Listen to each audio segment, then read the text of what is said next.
Good morning. Welcome to the 29th lecture on economics, management and entrepreneurship. We had started discussion on management in the last lecture. In that lecture, we had talked about the beginning of the management as a science or as a scientific discipline. We had discussed about the major contributions by three outstanding personalities in the field of management: Taylor, Mayo and Phayer. Today, we shall discuss about functions of management. Recall that Phayer was the first person who said that management is universal and that the functions of management are generic in nature.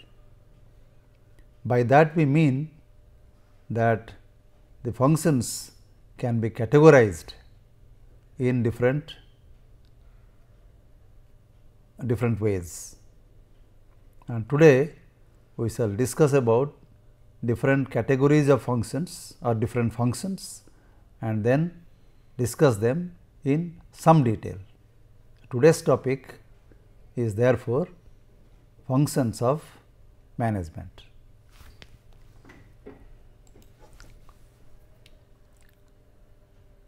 There are many ways in which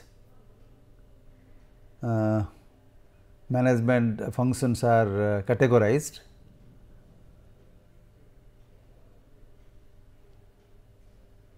I am sorry, there is a mistake here. Planning, organizing,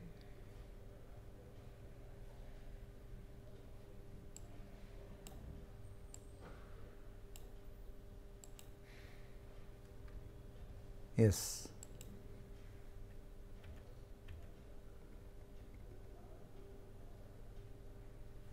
Yes.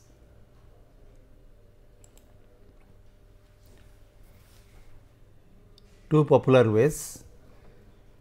One is this: planning, organizing and coordinating, directing and motivating and controlling. The other way is planning, organizing, staffing, leading and controlling.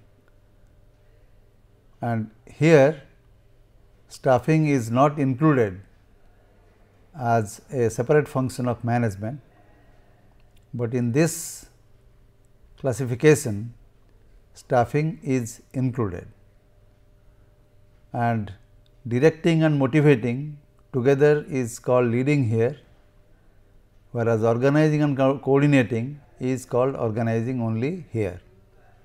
So, although these two ways of classification of functions of management look different, they are really not very different. It is a question of giving different names to different groups of functions. Now, we study each one separately. Planning is the process of setting long and short term goals, selecting actions to achieve them and making decisions. So, basically planning is to select long term and short term goals. Some authors say that long term goals that are short term are objectives. So, they say long term goals and short term objectives. Some authors say that objectives are long term and goals are short term. So, whether it is long term goals or long term objectives does not matter, we should understand the context in which the reference is made. Basically, planning is setting the goals and then selecting actions to achieve them and then making decisions. You can say, look at this, there are some examples that I am giving. Planning is required when a company wishes to expand its activities by setting up new production units. So, you can see that in this particular example, the decision will be taken by the top management of the company. It is a question of setting up a new production unit. Large amount of investment would be required to set up a new production unit. This calls for heavy planning. Come to a soft floor level. The second example, a maintenance engineer wishes to carry out a repair. There also a planning is required. So, this is at the soft floor level, the operating management level, but both require planning. At the top level, it is a high level planning, heavy planning, long term commitment, and at the soft floor level, it is probably planning for a day or two. The former is an example of a long term plan, the latter a short term plan, but both require plan. Now, we talk about organizing. Organizing is the rational grouping of enterprise activities for assigning them to departments, groups and individuals. So, it is the enterprise activities that are grouped in some way and are assigned to departments, groups or individuals. That is organizing. So, the marketing activities are given to a group or to a department or to a division. So, that is the way it has been rationally grouped. Similarly, production activities can be put together and assigned to a particular division or a department, and similarly finance or human resources. So, these activities are grouped in a rational way and then they are assigned to particular department, division or groups or even individuals. Delegating the requisite amount of authority to managers. Every department has got certain manager and each manager will have some other subordinates to work with him. So, proper authority must be delegated to each one of them and each person should know what he or she is authorized to do. It is also establishing a system of manager to manager relationship. It is just not that there is a hierarchical relationship, that there is a subordinate and superior, juniors, senior relationship, but it could be a horizontal relationship between manager of one department and the manager of another department. So, this relationship must be properly established and the activities must be coordinated. All this is called organizing, grouping the enterprise activities and assigning them to different units, delegating the requisite amount of authority, establishing horizontal relationships as well as vertical relationships and coordinating their activities. Normally, the formal way by which the organizing is done is called the organization structure. In fact, in our next lecture, we shall talk about organization structure in more detail. Now, every manager has got certain roles to fulfill. So, roles emphasize that a person has a definite purpose or a goal. He or she knows how his or her job fits into the group effort, has the necessary authority, tools and information to accomplish the task. Such a structure provides the static aspects or the anatomy of an organization behavior. This is about the organization structure, which is the static aspect of an organization. Next, we talk about staffing. Although staffing is sometimes omitted as part of the management functions, but it is quite important that the right, as Taylor had said, the best person must be employed and be given the training to excel in his or her work. Staffing involves filling and keeping filled the positions in the organization structure. Sorry, this should be positions.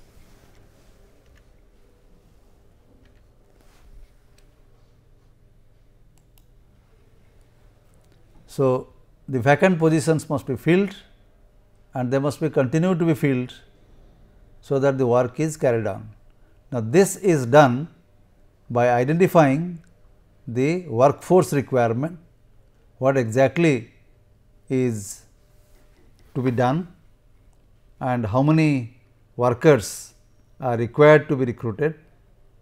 Depending on the workload, they can be estimated. Then finding out how many people of that particular skill you have, that is called inventory. Inventorying the available people, how many people, how many employees are available and what are their skill level, and then only finding out the difference between what is desired and what you actually have. You recruit, select, place them in proper place, and then when they are employed, you also think of their promotions. You also say how they are doing in their performance. This is performance appraisal, planning for their careers, compensating the wage incentive plans and training the employees. So, this is all coming under staffing function. So, staffing functions involves filling up the vacant posts and then also thinking about how they should be utilized in their work and how they will prosper, how they will give or contribute maximum to the organization's effectiveness. Next, directing. Directing is the process of communicating, leading, motivating and supervising the activities of individuals, so that the goals are achieved. Now, this is the dynamic aspect, whereas organizing talks about organization structure, which is the static aspect of an organization, that says which activities are grouped together and assigned to which people, what is the amount of authority that is passed on, who would report to whom. These are almost defined in an organization structure, but it is the directing function that is the dynamic aspect of management. Here one talks about communicating formally and informally, leading from the top, motivating the people, and then supervising and taking appraisal of the work that people are doing, so that the goals are achieved. Now, let us talk about particularly leadership quality is a very important topic, but we are only giving a cursory discussion on this. Leading, often considered as a separate function of management, basically indicates the total manner by which a manager influences the actions of subordinates. How the subordinates' actions are influenced is a function of the leadership quality. And the important aspects of leadership are to be able to communicate properly, to motivate them, and to inspire them and improve the morale. This is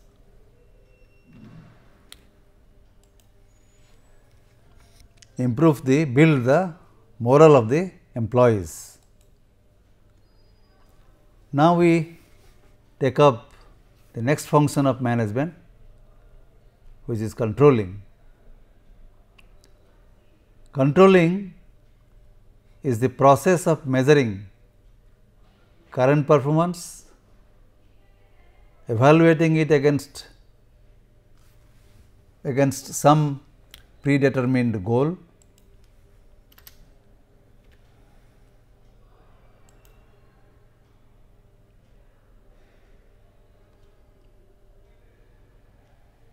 and taking actions so that the discrepancy from the goal is eliminated.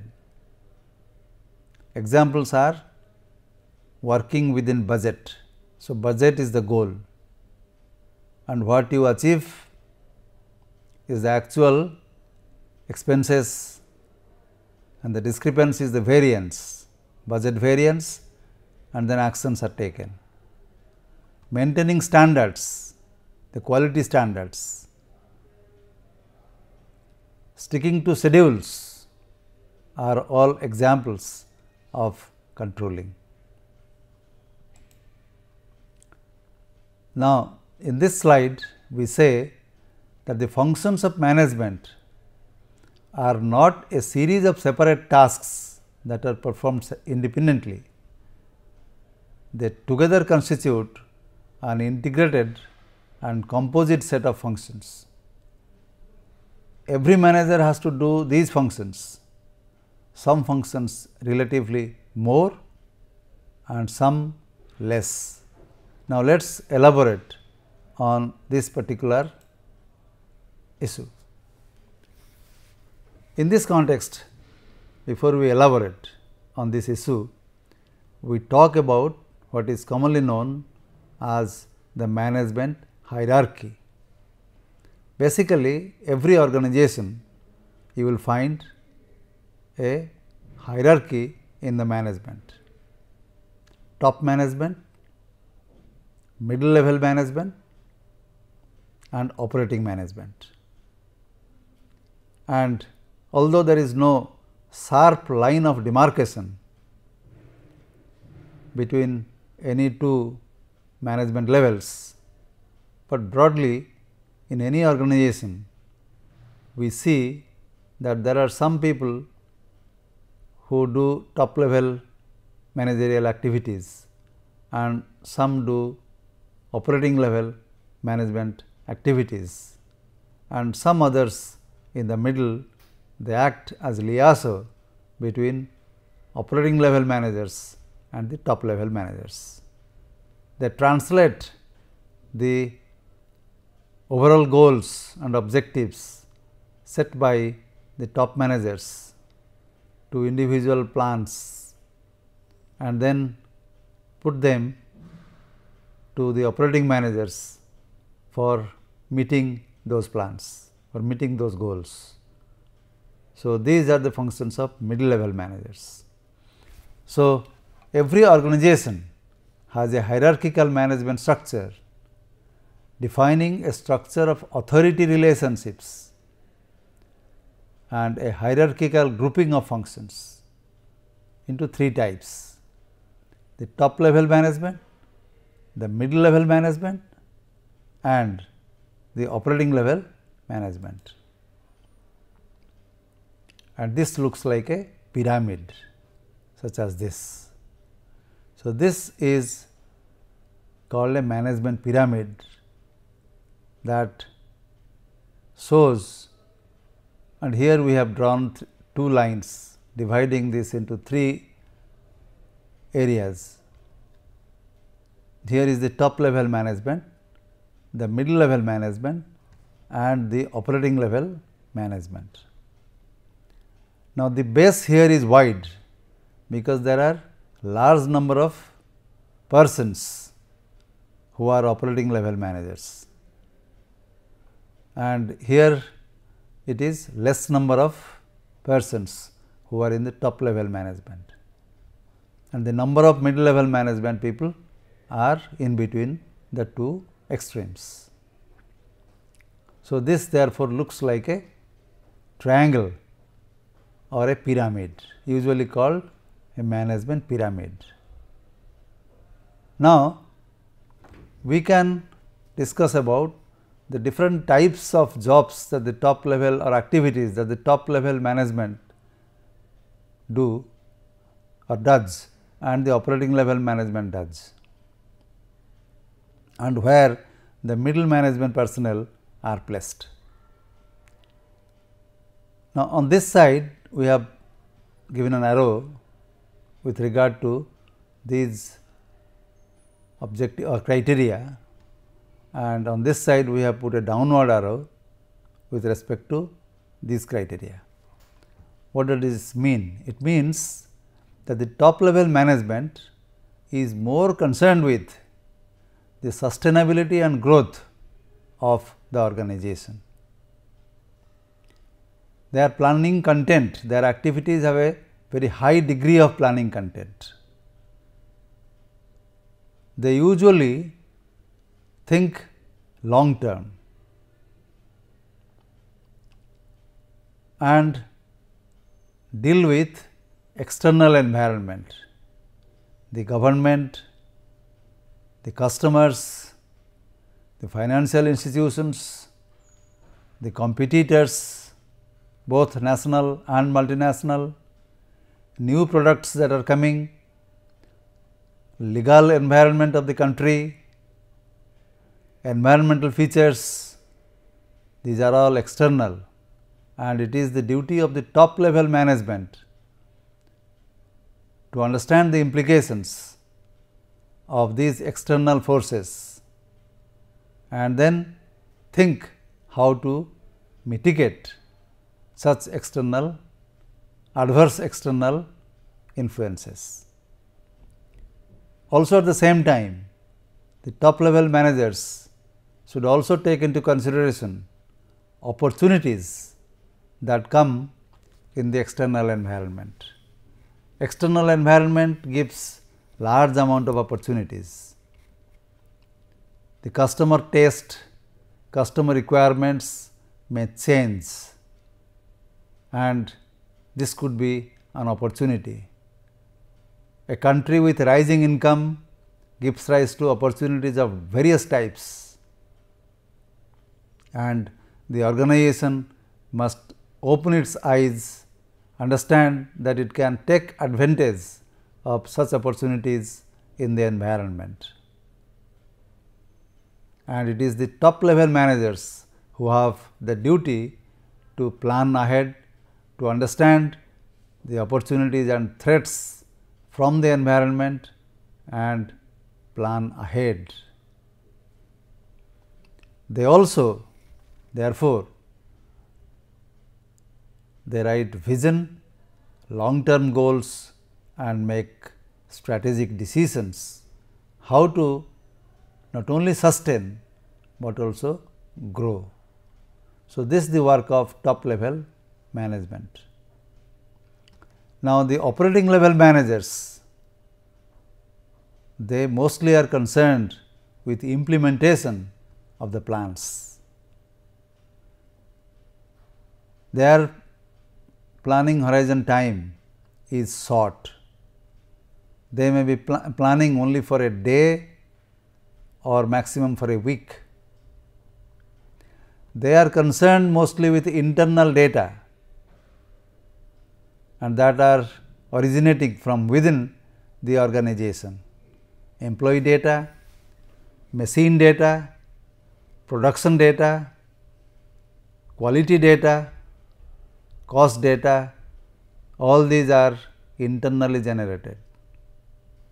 Therefore, the operating managers are well placed to be able to apply many principles of scientific management. No wonder therefore, that Taylor's idea of scientific management was first applied to shop floor. He was at that time an operating manager.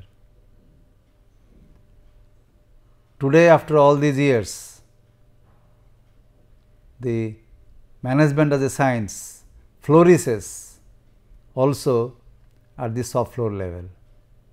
However, as we shall see, it has also penetrated into the activities of middle and top level management, many times with success.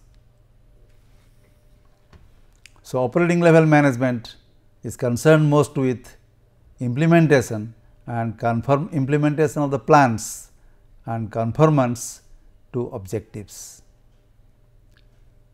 Now, where does this middle level management personnel come and what are their activities? Their task is to convert the strategic plans made by the top level management into short duration plans, schedules and controls they have to design. The quality control, inventory control, budgetary control, control functions are basically designed by the middle level management and passed on as short term goals to the operating level managers, who then implement those schedules, those controls, exercise those controls to achieve the goals set for them. So, operating level managers plan for 1 day to 1 week, middle level managers plan for 1 month to 1 year and top level management plans for 1 to 5 years. Therefore, understanding the management pyramid is very crucial in understanding how the principles of management can be applied at different levels of management. These are written down here in more detail.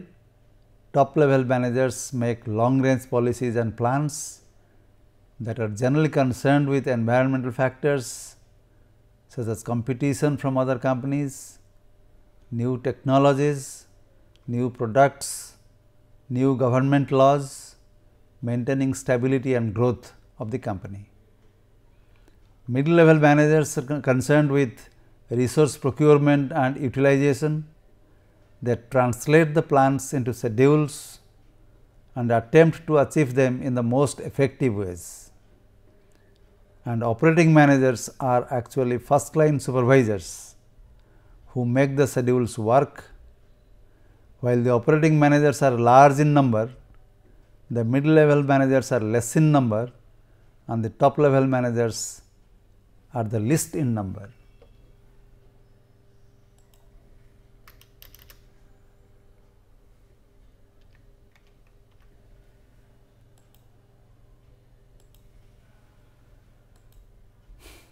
Now,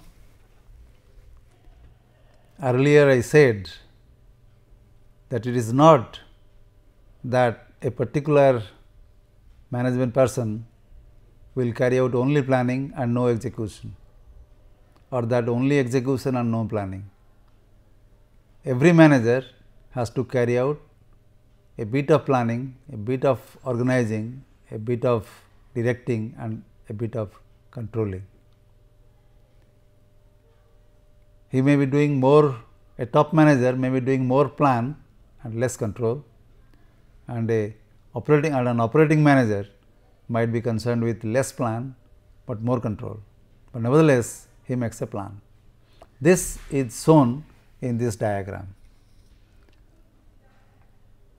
This contains the usual management hierarchy that we had been talking, and these are the 4 generic functions of management. Here we are saying at the operating level the planning content is less, the top level managers planning content is more.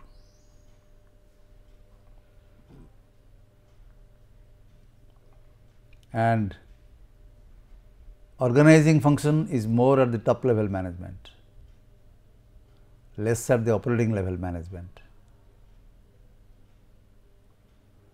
Directing function is more at the operating level management, very high, less at the top level management.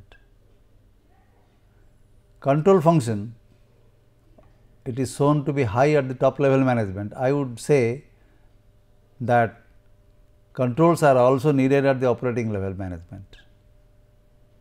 So, this line could probably be not so, it could be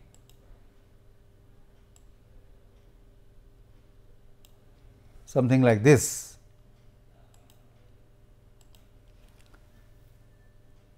Meaning that control aspects are quite considerable at the operating level, although it can be high at the top level management. Although some authors feel that control aspects are even higher at the operating level management and little low at the top level management. But the fact remains that controls are exercised also by the top level management in different forms.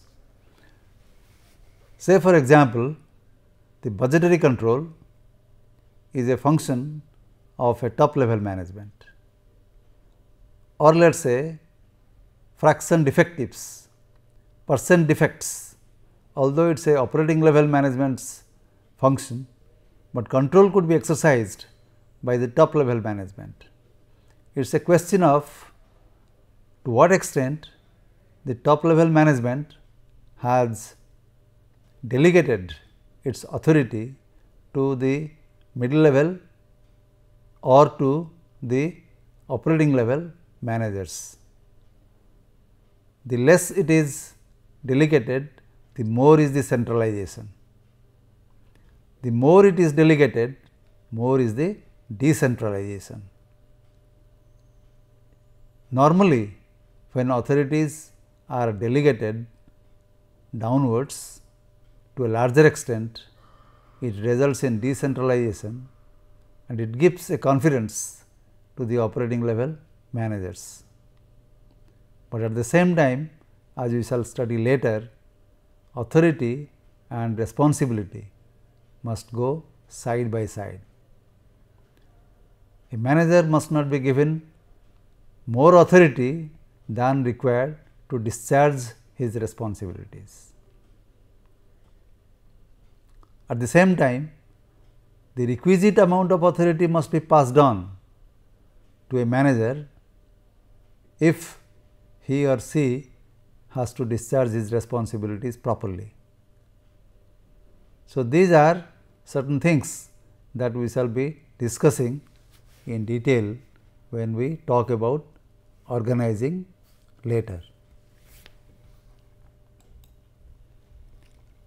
Thus, a manager carries out all managerial functions, whatever may be his or her level of management, only the amount of time spent for each function may vary. Whereas, the directive function takes a major fraction of an operating manager's time, the other managerial functions take a greater share of a top level and a middle level manager. Now, we will also talk about, just as we know that there are certain technical skills that are required to carry out technical functions. Similarly, there are some management skills required to carry out management activities. Broadly, these management skills are divided into 3 types. 1. Certain technical skills, 2. the human skills, and 3. the conceptual and design skills. So, managerial functions also require certain technical skills. What do we mean by technical skills? They refer to specific tools and techniques to carry out specific managerial tasks. For example, we already know financial manager would require the knowledge of accounting, costing and engineering economics. Similarly, as we shall see later, marketing managers would require the tools of market research and forecasting. Quality control manager requires the techniques of statistical quality control. Therefore, these tools and techniques constitute the technical skills. So, specific tools and techniques such as this are required by the corresponding managers to discharge their responsibilities. These skills, however, are more important at the operating level than at higher management levels. So, technical skills constitute or are more significant, more important at the operating level of management, and certain other types of skill are more important at the middle or top level management. Now, we look at the human skill. We already know from the work of Elton Mayo that employees constitute one of the most significant resources of an organization. Unless the employees are highly motivated, they cannot discharge their responsibilities well. The organization cannot meet its desired goal. For this reason, human skills are very important. It refers to the ability of a manager to work and to motivate others to work in a team in a coordinated manner to achieve a common purpose. As we know, management is a group activity. To do and get things done is management. So, this requires motivating members of the group to work in unison to achieve the desired objective. This requires to motivate them, to coordinate between them, to find out their problems, to solve their problems, and these require skills that are not technical, that are human in form.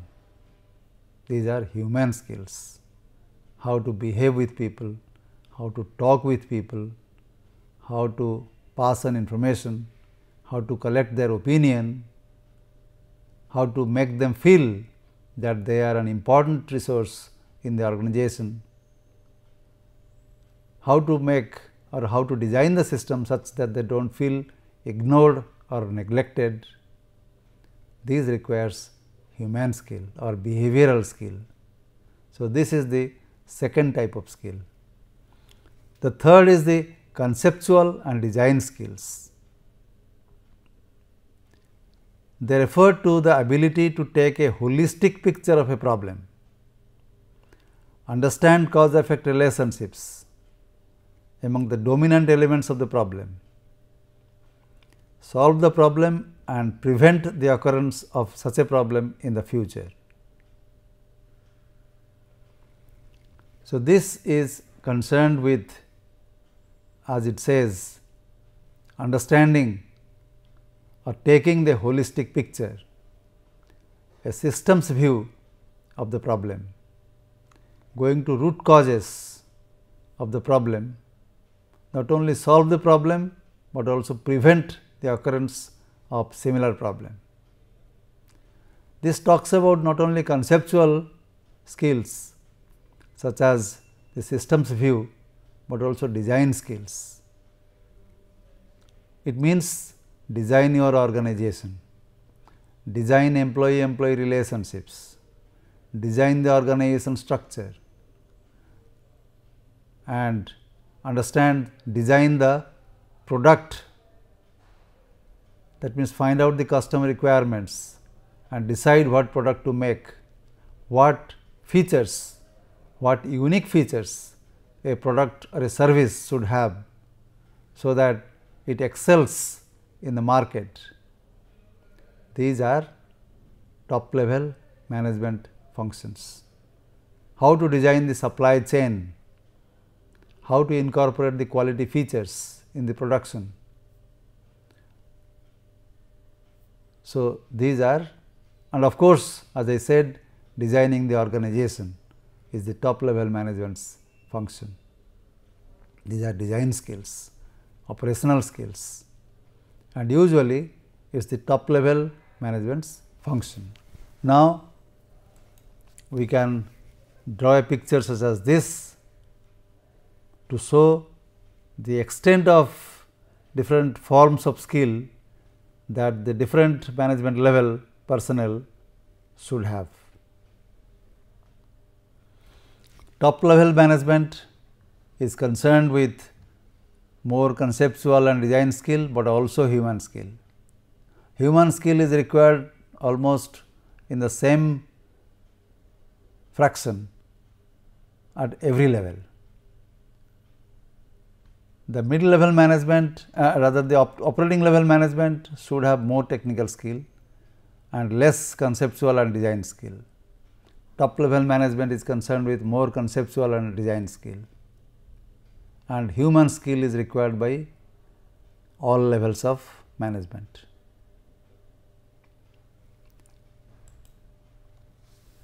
Now, we talk about managerial roles. Here, the managers performed 10 basic roles that can be grouped into 3 sets of role. 10 roles that are grouped into 3 sets: interpersonal roles, informational roles, decision roles. These roles describe what managers actually do. Let us see this interpersonal role. It can be a figurehead role, or a leadership role, or a liaison role.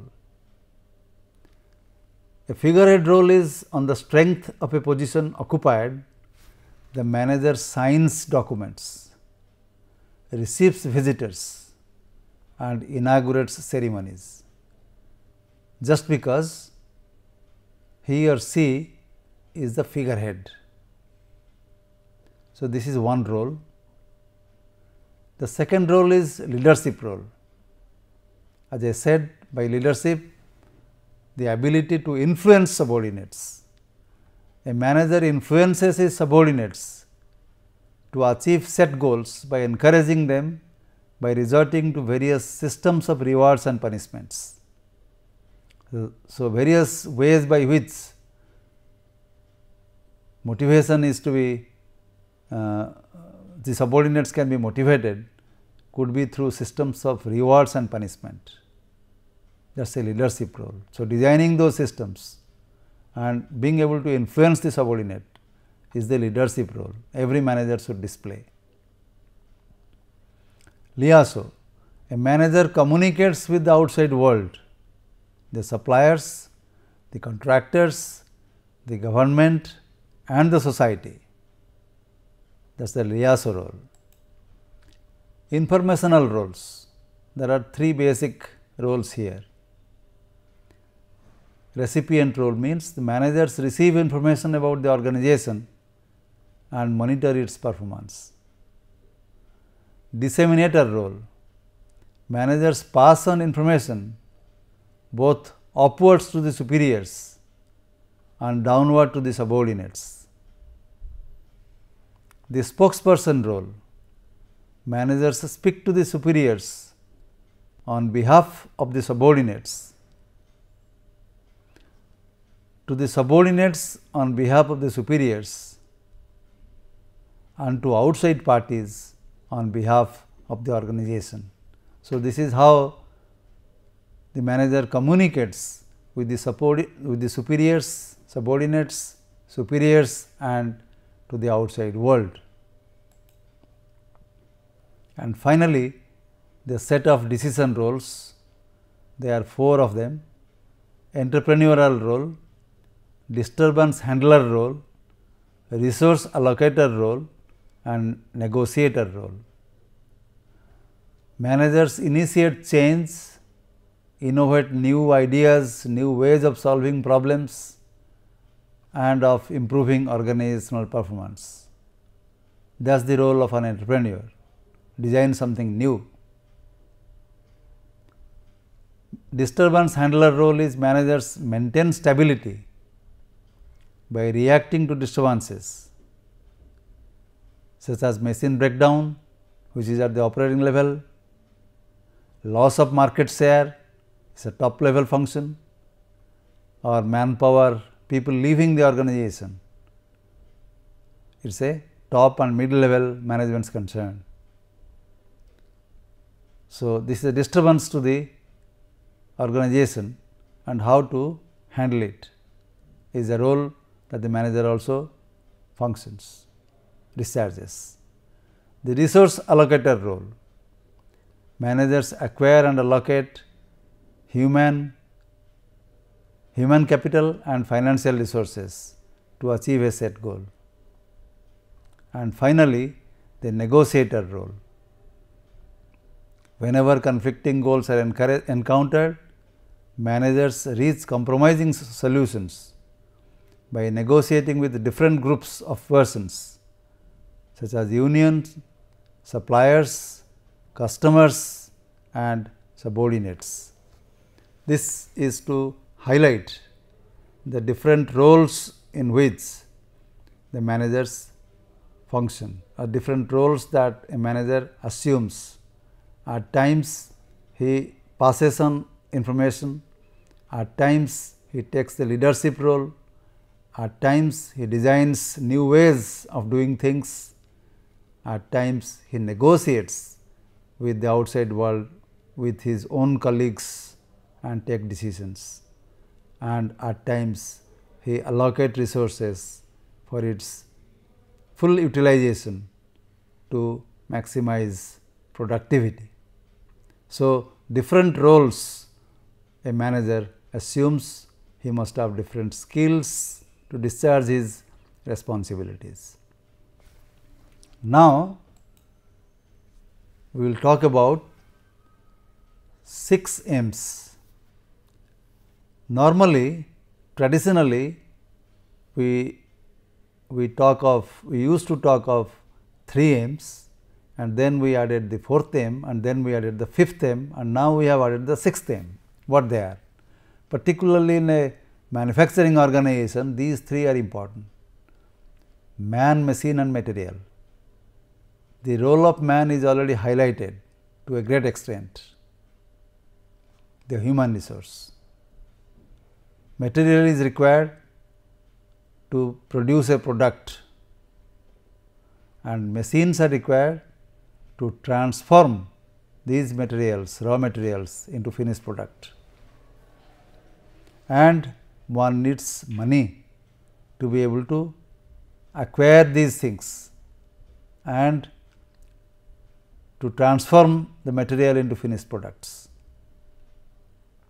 And finally, the management who coordinates, plans for, organizes, coordinates and control these resources, so that the organization achieves its objective of producing goods and services and profitably sells them to the customers. To these aims, 5 aims, we have now added another aim, emphasizing that information is power, and therefore, a proper management information system, the IT services are also important. So, friends, today we discussed about the functions of management. In particular, we said that planning, organizing, directing and controlling are the 4 generic functions of management. Different other authors have understood or have considered staffing as a function, separate generic function, leading as a separate generic function, but in general we can say that these 4 functions are quite generic: planning, organizing, directing and controlling. And then we said that there is a management hierarchy in every organization, and that every manager is concerned with certain amount of each of these generic functions, some more, some less. Then we said that there are certain skills required for every manager: human skills, technical skills and design skills or conceptual skills, that also vary from management level, operating management level to top management level. Then we said that there are 10 different generic roles that a manager assumes in course of his work, his or her work in an organization. And finally, we said that there are 6 M's: man, machine, material, money and management, and finally, management information system or the role of information. So, we end our lecture here, but in the subsequent 1 or 2 lectures, we shall delve more into each generic function of management. Thank you very much.